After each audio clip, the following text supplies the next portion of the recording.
ములుగులో వారం క్రితం ఆత్మహత్య చేసుకున్న పారిశుద్ధ కార్మికుడు మహేష్ కుటుంబానికి 5 లక్షల రూపాయల చెక్కును పంచాయతీరాజ్ శాఖ మంత్రి సీతక్క అందించారు. భవిష్యత్తులోనే అన్ని విధాలా ఆదుకుంటామని భరోసా ఇచ్చారు. మహేష్ మృతిని రాజకీయంగా ఉపయోగించుకుంటున్నారని విపక్షాలపై సీతక్క మండిపడ్డారు.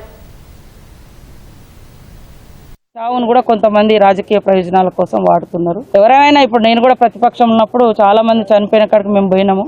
కానీ మా జోబులలో ఉంటే మేము ఇచ్చేది, లేకుంటే నలుగురు దగ్గర మా కార్యకర్తల దగ్గర అడుక్కొని మేము ఇచ్చినాం. కానీ ఈరోజు బీఆర్ఎస్ నాయకులు వాళ్ళు చేస్తున్న డ్రామాలు అందరూ చూస్తున్నారు. కేటీఆర్ 10 సంవత్సరాల అధికారంలో ఉన్నారు, మున్సిపల్ శాఖ మంత్రిగా చేసిండు.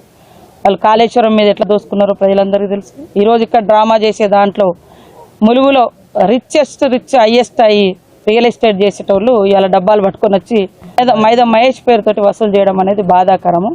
సరే, వాళ్ళ కుటుంబానికి అది నచ్చిందా నచ్చలేదా వాళ్ళ ఇష్టము.